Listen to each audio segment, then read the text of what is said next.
François Montier, livre sur Antoine Aimaz.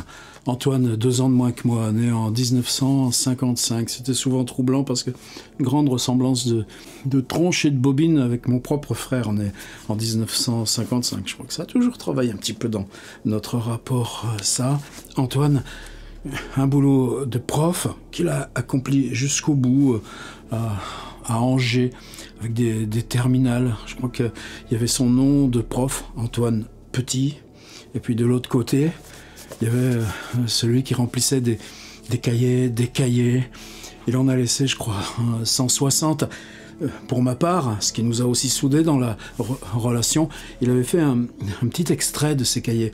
Ça s'appelait Lichen, je sais plus chez quel petit éditeur. J'avais trouvé ça à la une à Paris, du temps où tu trouvais des librairies, là, boulevard Saint-Germain. Et puis, dans la discussion, à ce moment-là, j'ai eu une collection au Seuil. Eh bien, Antoine, si on faisait quelque chose de plus grand que Lichen, mais qu'on prenne là dans tes cahiers, pas ce qui devient la poésie, mais ce qui est ce travail, où tu parles de Led Zeppelin, où tu parles de Saint-Simon, où tu parles de ton jardin, où tu parles des oiseaux, où tu parles de tes enfants, la famille, de tes lectures, tu parles aussi au jour le jour de comment tu conçois un livre, comment là sur tel jour et tel jour t'es dans les épreuves, comment tu biffes, comment tu enlèves, ce qui se passe avec l'éditeur, enfin, et c'est ça. Alors, il y a 2 livres, un au Seuil, un autre que j'avais fait à publi.net, quand on est passé aux versions papier. Il y en a un qui s'appelle Cuisine et l'autre qui s'appelle Cambouis. Toi, tu t'attends à ce que ces choses-là, ce soit un gros coup de semence dans la littérature. Tu parles. Bon, Antoine, c'était un inquiet. Tu le voyais à son rapport au vin blanc, à la clope, et puis pourquoi pas le dire. Mais cette tension, cette densité, quand tu étais avec lui, quand il lisait... Et puis à un moment donné, tu apprends que ton Antoine est malade et que c'est là maintenant sa bagarre. Et l'amener à la bagarre jusqu'au bout. Je me souviens de notre dernière visite. Il y a une vidéo d'ailleurs sur cette dernière visite que je lui avais rendue à Pornichet, dans sa petite maison là de bord de mer avec ses oiseaux. Il y avait toujours les cahiers sur la grande table. Puis il y avait la clope, parce que ça change maintenant. Antoine est mort en mars 2019. Comme Jacques Dupin, pour moi c'est un peu le même genre de fraternité. Il est là, ses livres ça quitte pas, aussi bien ses carnets là, que ses cahiers, Cuisine, Cambouis, et que évidemment ce qu'il en décantait dans ses livres. Alors là, c'est chez Tarabuste, Jamel Mescache, un éditeur là dans notre province, je crois que je sais pas où il est, vers Châteauroux par là, dans ces coins-là, qui travaille toujours dans cette notion d'artisanat, de soin, quelle que soit la confidentialité de certains auteurs qu'il publie. Je vous mets le lien pour que vous puissiez aller visiter le site de Jamel Tarabuste et puis commander. C'est la compagne d'Antoine, Anne-Sophie Eltaz. C'était ça son nom. Une simplification du nom, vous savez, ces noms-là de Savoie, je crois. Anne-Sophie est aussi par ailleurs traductrice. Par exemple, la correspondance de Paul Klee, Enchantement aussi. C'est elle qui a préparé le livre, qui en parle ici. Évidemment, ça vient de paraître chez Tarabuste, grand livre posthume d'Antoine. Peut-être qu'il y en aura d'autres, mais ce sera du côté des carnets. Celui-ci, il l'avait préparé. Et elle dit, j'ai connu ce livre avec 220 poèmes, et cette version, il en avait gardé 150, mais ce travail-là d'Antoine, d'enlever. Vous savez, un de ces livres qui s'appelle Du peu, racler, remettre du silence, aiguiser. Le travail n'est pas fini, mais c'est des textes écrits l'été 2018, juillet à octobre 2018. Il y a beaucoup d'été dedans, son dernier été. Peut-être qu'il le savait que c'était le dernier été. Dans ce que dit Anne-Sophie, c'est que l'été, là, était un des titres possibles pour là, ce qui s'appelle R-2-R-E. Donc il y a des choses qui reviennent, récurrentes. Par exemple, le soir et le côté bleu du soir.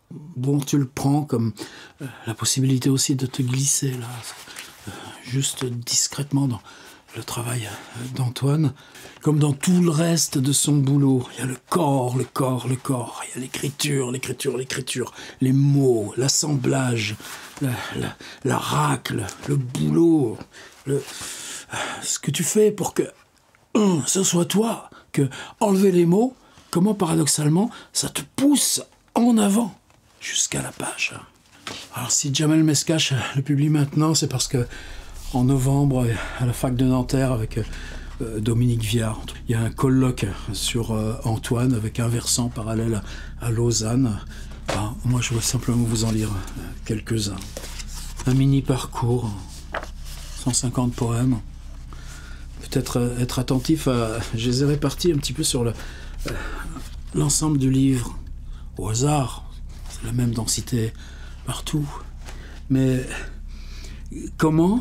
Même là, quand on s'en va dans la nuit et qu'on le sait, il peut y avoir ce travail de laisser place avant à ce qu'est le poème, puisqu'il s'en revendiquait du poème.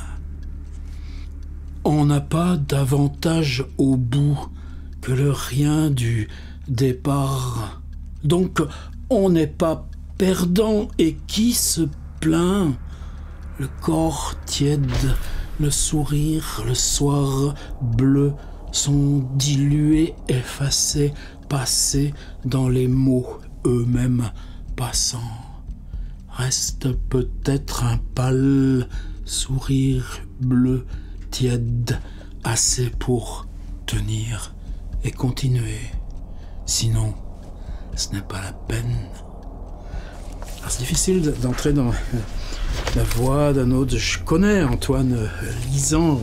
Souvent, j'ai entendu Antoine lisant. Souvent, même pour moi, ces livres me restent plus par Antoine lisant que ce qu'il y a de muet. Et là, quelquefois, par exemple, quand je lis Christophe Darcos, je me glisse dans comment lui lisait. Là, je peux pas. Tu es confronté à ce silence qu'il mettait en avant. À toi de l'occuper, le silence. Je ne sais pas comment lire Antoine Aimaz. Je n'ai pas répété, je ne me suis pas approprié le texte à la voix. On le fait ensemble, on est d'accord là-dessus? On a du mal avec ça. On voudrait tout parler, même le silence. On a tort. N'empêche, on voudrait pas vraiment faire parler, mais le parler, ou seulement le fixer, mais les mots butent. Ce serait plus simple de laisser tranquilles les choses, les oiseaux, les arbres, la lumière, ne pas leur demander plus, laisser filer le soir, on l'a fait tant de fois, et il a filé. Alors pourquoi là, ce soir, tenter d'attaquer le mur, les oiseaux, le ciel, qui s'en fichent des mots? Je pense qu'il y a une chose aussi qu'on partageait de très profond avec Antoine, c'est que on s'en fiche, mais alors complètement, des étiquettes qui vous viennent et des mondes qui tentent de vous accaparer. Les mondes de la poésie ont souvent cette tendance-là, mais j'entre pas, ça ne me regarde pas. Mais nous, de quoi on causait? De Saint-Simon, de Led Zeppelin, qu'est-ce que tu veux? Et moi, c'est ça que je cherche aussi dans cette espèce de veine, de cette présence immédiate du vivre. Et si tu cherches le vivre, à ce moment-là, on est ensemble dans ce même travail. C'est ça que j'entendais chez Dupin, mais où je me retrouvais en frère chez Aimaz. La nuit, c'est bizarre, on se dit que rien mais tout, parce que le noir du ciel, c'est simple comme de l'encre froide, pas sèche, comme si tout restait encore. C'est étrange ce plein alors qu'on sait bien que non. Mais comment ça marche? La nuit, c'est bizarre, on se dit que rien mais tout. Que rien mais tout. parce que le noir du ciel, c'est, ah là le verbe. Mais le verbe, il vaut pour le vers, c'est simple comme de l'encre froide. Le verbe, il est inclus dans la métaphore, pas sèche, avec la coupe qui fait que tout ce qu'il y a de nominal en avant, ah non, la nuit, c'est bizarre. Mais c'est pas le même c'est, la nuit, c'est bizarre. Le c'est presque une sorte de une petite chose là de cheville, tandis que c'est simple. Ensuite, là, le verbe assène, et puis blanc, comme si tout restait encore blanc. C'est, troisième c'est étrange ce plein, alors qu'on sait bien que non. Cette machinerie-là, c'est Emaz. J'ai vu les post-it tout à l'heure, mais alors vraiment, arbitrairement, dans la fatigue du corps usé, trouver encore où loger, se caler doux à l'intérieur. Je le refais parce que c'est hyper dur à prononcer. Dans la fatigue du corps usé, trouver encore où loger, se caler doux à l'intérieur. La pluie a cessé, le vent aussi avec le soir. Quand tout se tait, on peut essayer des mots en retour. Et ce mot doux, se caler doux. Des années, des livres, on peut se retourner. Il y a des années de mots qui tournent doux, doux, doux.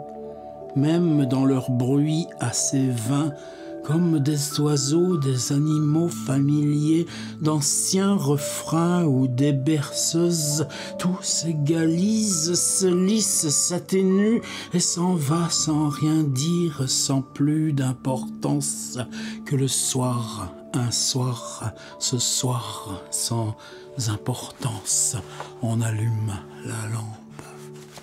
Cet été où je l'avais croisé pour la dernière fois, Antoine, chez lui, dans sa maison, il vivait avec les oiseaux, littéralement. Il n'y a pas de réponse. Seule la bêtise massive d'un mur. Pour d'autres, ce peut être trop de route pour nulle part, un labyrinthe dedans, dehors. Au bout, on retrouve entre guillemets, un enfant qui pleure, ou de la tendresse qui cherche son lieu. C'est dur, pas compliqué de vivre.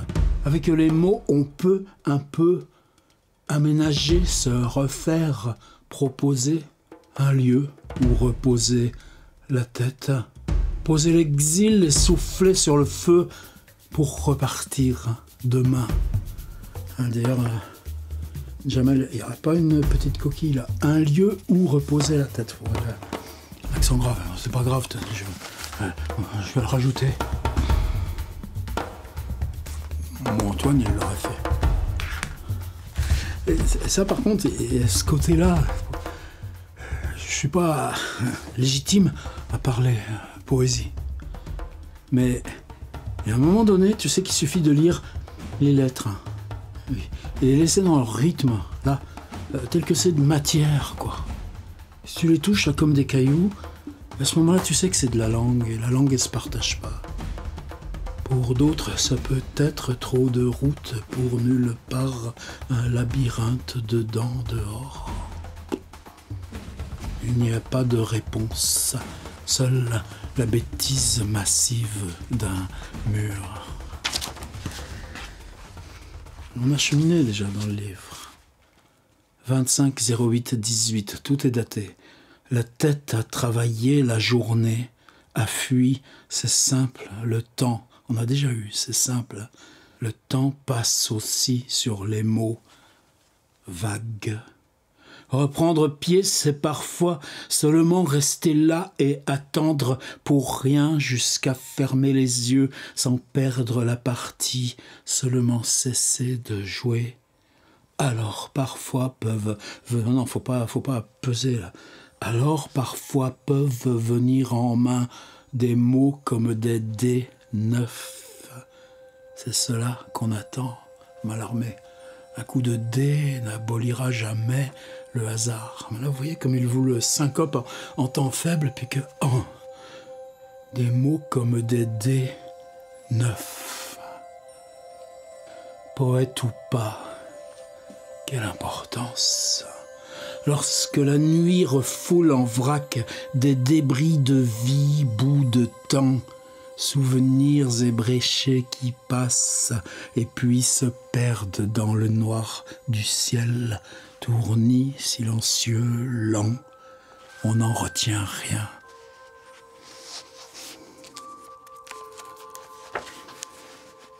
L'obsession qui grandit tout au long de cette écriture, de la notion de mots. On met des mots devant pour voir s'il y a encore devant. Même pas pour avancer, juste pouvoir dormir là sans que ça s'effondre. Des mots pour toucher, tâter la nuit, lui donner une limite aussi, la contenir. De façon dérisoire, on sait la partie perdue. On essaye juste de récupérer assez, ne pas tout perdre dans ce drôle de jeu où le silence gagne toujours au bout, mais pas tout de suite. On n'est pas pressé. C'est le sommet qu'il vous donne. Tout dernier, 16 septembre 2018. À certains moments, le sens de vivre s'effrite et laisse une traîne de peur. On manque de mots pour habiller ce vide. Et les fleurs, l'herbe, les arbres, le ciel sont partis très loin dans leur nuit de choses. On reste seul et ça ne suffit pas. Antoine Aymaz, pour un au revoir. R, c'est chez Tarabuste.